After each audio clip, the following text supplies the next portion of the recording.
ఇవాళ ప్రభుత్వంలో ఉన్నది కాంగ్రెస్ పార్టీ, కేంద్రంలో అధికారంలో ఉన్నది భారతీయ జనతా పార్టీ.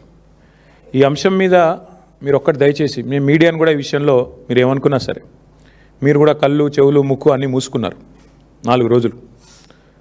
అసలు ఒక స్క్రోలింగ్ కూడా వేయలేదు మీడియా. సిగ్గుపడాలి తెలుగు మీడియా. జాతీయ మీడియాలో వచ్చేదాకా తెలుగు మీడియా కనీసం సోయి కూడా లేదు.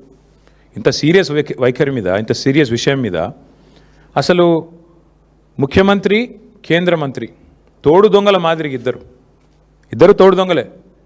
ఒక మైనర్ బాలిక మీద అఘాయిత్యం జరిగితే ఈ రాష్ట్రంలో కంప్లైంట్ తీసుకోవడానికి పోలీసులు నిరాకరించారు. ఎవరండి ఈ రాష్ట్ర హోంమంత్రి? ముఖ్యమంత్రి గారు కాదా? ఆ అమ్మాయిని సతాయించి, తల్లిదండ్రులను సతాయించి 6 గంటలు పోలీస్ స్టేషన్లో కూర్చోబెట్టి వేధించి చివరికి కౌంటర్ కేసు పెట్టించారు. ఎవరు పెట్టించారండి ఈ రాష్ట్రంలో? వాస్తవం ఏంటి అసలు?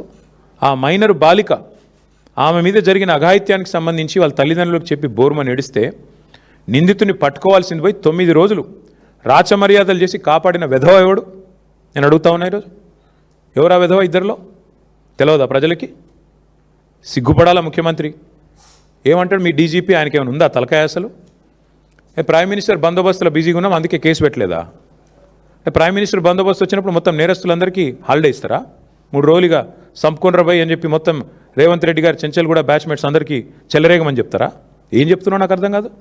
సిగ్గుందా అసలు ప్రభుత్వానికి? మేము 10 రోజులు మౌనంగా ఉన్నాం. ఎక్కడ ఒక అమ్మాయి విషయం కదా, సెన్సిటివ్ విషయం కదా అని మౌనంగా ఉన్నాం. ఇవాళ ముఖ్యమంత్రి మాట్లాడిన మాటలతో నోరు విప్పక తప్పని పరిస్థితుల్లో నేను మాట్లాడుతూ ఉన్నా. అసలు మెదడు ఉందా ఆయనకి? లేదా వడదెబ్బకి ఏమైనా చిన్న మెదడు కూడా చితికిపోయిందా? ఏం మాట్లాడుతున్నాడు ఆయన? నాకు అర్థం కాదు. ఏదో మా బావమ్మరి దీంట్లో దొరికినాయి అంటాడు. పెట్టు కేసు. ఎవడొద్దన్నాడు ఆయన నిన్ను? ఏం దొరికినాయి? నీ ఎక్సైజ్ సూపరింటెండెంట్ చెప్పింది కదా, అందులో ఏం దొరకలే, ఏం లేదురా నాయన అని. నువ్వేమైనా ప్లాంట్ చేయబోయినట్టున్నావు. మీ వాళ్ళకి చెప్పేది ఆడ ఇరికీయమని చెప్పినట్టున్నావు.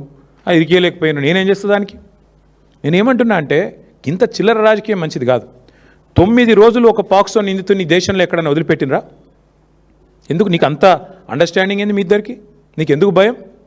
ఒక నిందితుడిగా చూడాలా? వారు ఎవరైతే ఏందా ఎందుకు కాపాడినామని అడుగుతున్నా ముఖ్యమంత్రిని. చివరికి ఏం జరిగిందండి వాస్తవం? కేసు రిజిస్టర్ చేయడానికి భయం, మీడియాలో రాయడానికి భయం. ఎవడు చేస్తున్నాడు ఈ మేనేజ్మెంట్ అంతా? నువ్వు, నీ ఫ్రెండ్ కాదా? నీ ఫ్రెండ్ ఆర్ఎస్ బ్రదర్స్ కాదా ఇద్దరు మీరు? ఇది వాస్తవం కాదా? మీడియాకు ఫోన్లు చేసి బతిమలాడింది వాస్తవం కాదా? రాయకండి దండం పెడతా అని మీడియా రాయని మాట కూడా వాస్తవం కాదా? ఇవన్నీ కాదండి. 9 రోజులు ఒక నిందితుడిని దాచిపెడితే ఇంకొక సామాన్యుడైతే ఊకుంటారా పోలీసులు? వాళ్ళ తల్లిని తండ్రిని తీసుకొచ్చి పోలీస్ స్టేషన్లో కూర్చోబెట్టారు. అంటే ఇక్కడ కేంద్ర మంత్రి కాబట్టి స్పెషల్ ఎక్సెప్షనా? అంటే నువ్వు రేపు చేయి, మర్డర్ చేయి, ఏమైనా చేయి, కేంద్ర మంత్రి కొడుకైతే మేము ముట్టుకోమనా? రేవంత్ రెడ్డి ఉన్నాడు మా దోస్తు కాబట్టి కాపాడుకుంటామనా? చివరికి దిక్కులేక నేను హైకోర్టుకు సల్యూట్ చేస్తున్నా. బెయిల్ కోసం ప్రయత్నం చేసిండ్రు మీరు. అది రాకపోతే సచ్చినట్టు నువ్వు అరెస్ట్ అంటావు, ఆయన లొంగుబాటు అంటాడు. ఇద్దరు డ్రామాలు, తోడు దొంగలు. సిగ్గులేదు ఇంకా మాట్లాడడానికి. ఆ అమ్మాయి కాదు, ఇవాళ రాష్ట్రంలోని అమ్మాయిలందరూ, మహిళలందరూ మీ మొహం మీద ఉమ్ముతున్నారు. సిగ్గులేదు ఈ ప్రభుత్వానికి అని. ఎందుకండి అంత మొహమాటం? అరే జరిగింది ఏంది? నువ్వు మాట్లాడేది ఏంది? నీకు మెదడుందా? హైట్ ఒకటే తక్కువ అనుకున్నా, బుర్ర కూడా తక్కువనే రేవంత్ రెడ్డికి. ఇంత అన్యాయమా? ఒక అమ్మాయికి అన్యాయం జరిగితే ఆ అమ్మాయి వివరాలు బయటపెట్టిన వెధవలు ఎవరు బయటపెట్టు. ఇప్పటికి 15 మంది మీద కేసు అయింది పేట్ బషీరాబాద్లో. ఎవరు ఆ వెధవలు? బీజేపీ వాళ్ళు. ఆ అమ్మాయి హనీ ట్రాప్ అని రాసిన వెధవలు ఎవరు మీడియాలో? నేను అడుగుతున్నా. ఎవరు ఆ వెధవ మీడియా? ఏది హనీ ట్రాప్ అని చెప్పి మనీ ట్రాప్లో పడ్డ మీడియా ఎవరు? వాళ్ళని అడుగుతున్నా నేను.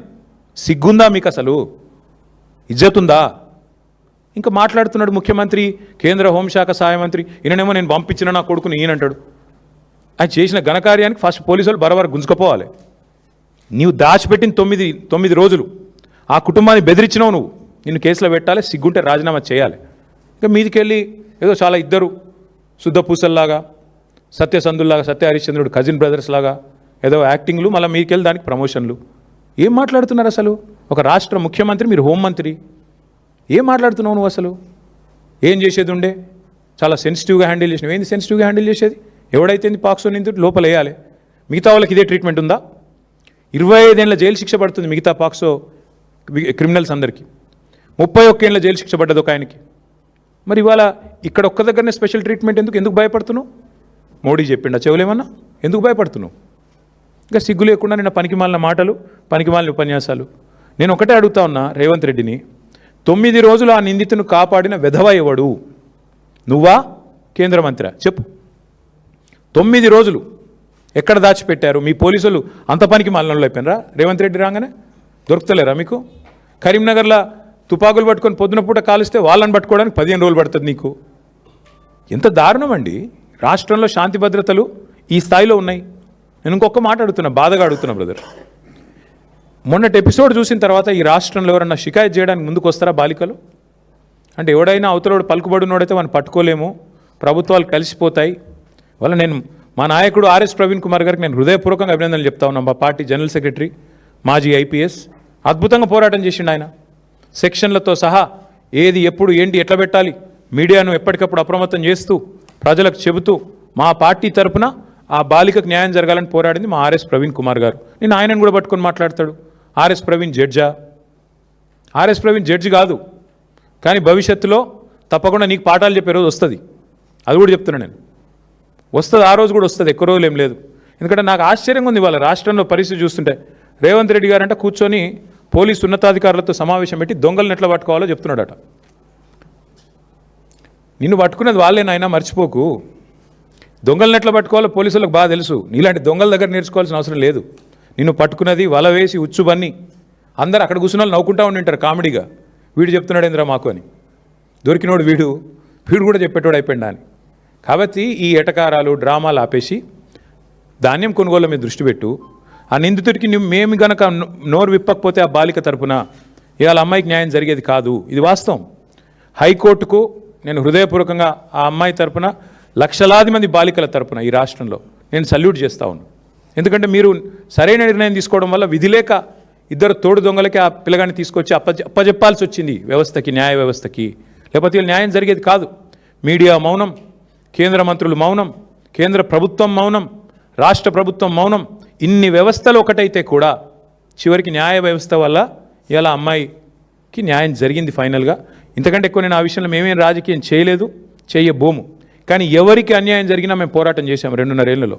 అది లగచర్లలో కావచ్చు, వెలుగుమట్లలో కావచ్చు, లేదా మా మహబూబ్ నగర్లో జరిగిన కూల్చివేతలు కావచ్చు, హైడ్రా విక్టిమ్స్ కావచ్చు, మూసీ బాధితులు కావచ్చు. మేమే కొట్లాడింది ఈ రాష్ట్రంలో. మళ్ళీ ఇప్పుడు రైతులకు అన్యాయం జరుగుతుంటే కూడా పోరాటం చేసేది మేమే, వారికి అండగా నిలబడేది మేమే. ఆ విధవలు ఎవరైతే బయట పెట్టారో, హనీ ట్రాప్ అని వేసిన విధవలు ఎవరైతే ఉన్నారో వాళ్ళను బయట పెట్టండి, వాళ్ళ మీద కేసులు పెట్టండి, లోపల నూకండి. అందులో బీఆర్ఎస్ఎల్ ఎవరన్నా ఉంటే ముఖ్యమంత్రి నేను సవాల్ చేస్తున్నా, బయటపెట్టు. నువ్వే కదా హోంమంత్రివి, చెప్పు, బయటపెట్టు.